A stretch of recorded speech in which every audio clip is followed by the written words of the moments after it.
इस स्कीम के 5 पिलर्स हैं।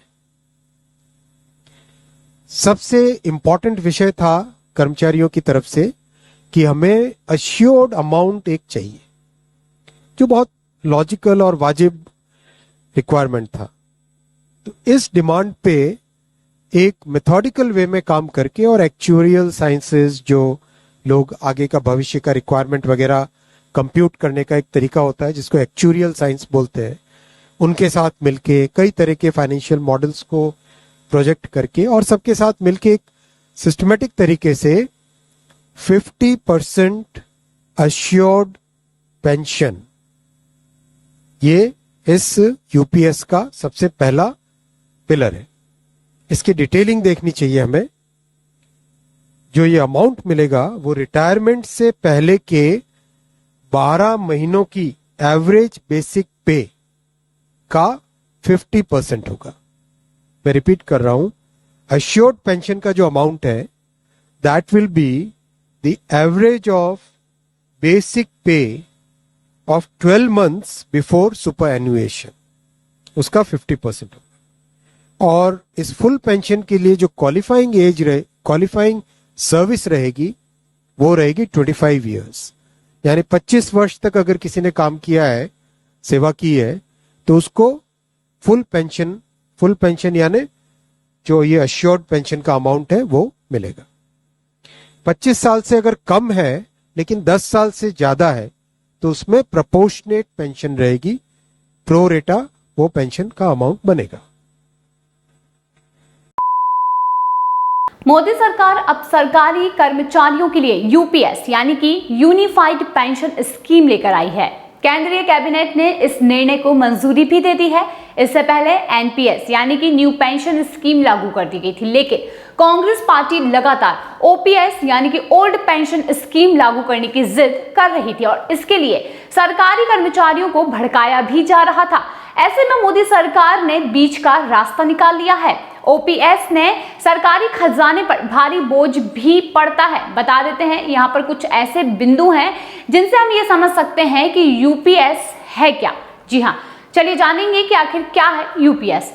पहला, केंद्रीय सूचना एवं प्रसारण मंत्री अश्विनी वैष्णव ने यहाँ पर यह बताया कि सरकारी कर्मचारियों की तरफ से सबसे महत्वपूर्ण विषय था कि उन्हें एक निश्चित राशि चाहिए।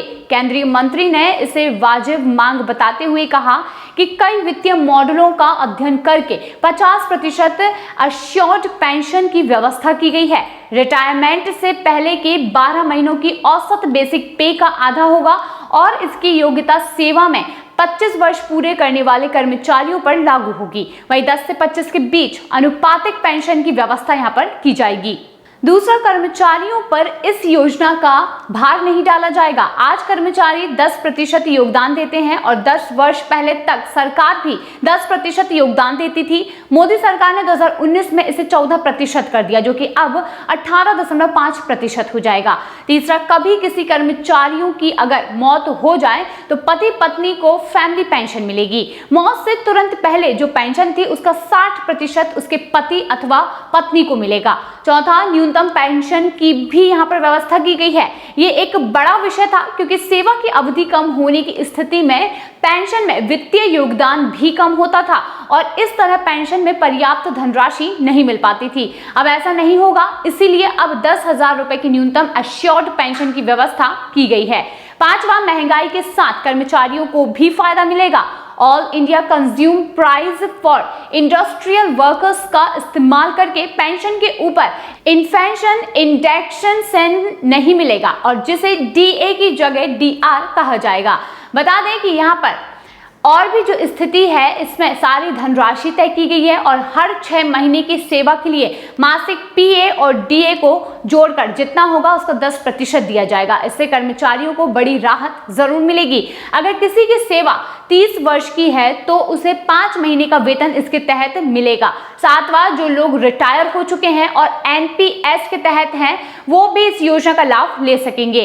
पीपीएफ रेट के ब्याज के साथ उन्हें इंटरेस्ट का पेमेंट एरियर के रूप में किया जाएगा। 8वां कर्मचारियों की ये यहाँ पर एक व्यवस्था की गई है, जहां पर कर्मचारी ये चुन सकेंगे कि वो एनपीएस में रहना चाहते हैं या फिर यूपीएस में। इस योजना का लाभ केंद्र सरकार के कर्मचारियों को ही मिलेगा और 9वां ये है कि योजना 1 अप्रैल 2025 से लागू हो जाएगी। केंद्र सरकार के करीब 23 लाख कर्मचारियों को इसका लाभ मिलेगा। अंतिम और 10वीं महत्वपूर्ण बात यह है कि राज्य सरकारें भी इसी आर्किटेक्चर को अपने कर्मचारियों के लिए इस्तेमाल कर सकती है। राज्य सरकार के भी कर्मचारी अगर इसमें शामिल होते भी हैं तो करीब 90 लाख सरकारी कर्मचारियों को इसका लाभ यहाँ पर जरूर मिलेगा। काफी समय से सरकारी कर्मचारियों द्वारा एनपीएस में संशोधन या फिर पुरानी पेंशन स्कीम को वापस लागू करने की मांगे हो रही थी और विपक्ष भी इसी मुद्दा बना रहा था। बता दें कि मोदी सरकार ने अब इसका तगड़ा जवाब दिया है। पीएम मोदी की अध्यक्षता में केंद्रीय कैबिनेट ने शनिवार को एक नई पेंशन स्कीम को मंजूरी दे दी है और इसका नाम यूनिफाइड पेंशन स्कीम है, यानी कि यूपीएस, जिसमें कि कर्मचारी के रिटायरमेंट से पहले की 12 महीने की एवरेज बेसिक पे का 50% पेंशन के रूप में मिलेगा। साथ ही इस स्कीम में कई दूसरे फायदे भी शामिल हैं। इसमें सुनिश्चित पेंशन, सुनिश्चित फैमिली पेंशन, सुनिश्चित मिनिमम पेंशन और इसके साथ ही इन्फ्लेशन के साथ इंडेक्सेशन और ग्रेजुइटी के अलावा अतिरिक्त पेमेंट भी यहाँ पर शामिल है। यानी कि सभी कर्मचारियों के लिए मोदी सरकार ने काफी अच्छा रास्ता निकाला है, जिससे कि सभी कर्मचारियों को अपनी पेंशन और अपने पैसों का फायदा हो और उन्होंने अपनी जो सेवा यहाँ पर कर्मचारियों ने दी है उन्हें अपनी पेंशन का लाभ पूरी तरीके से मिल सके, जिसके लिए पीएम मोदी ने ये लागू किया है। दोस्तों, अगर आप भी सरकारी कर्मचारी हैं या आपके कोई भी रिश्तेदार जो सरकारी कर्मचारी हैं और इस पेंशन स्कीम से वे रिलेट करते हैं, तो आप इस पर क्या कुछ कहना चाहते हैं कमेंट सेक्शन में जरूर बताइए।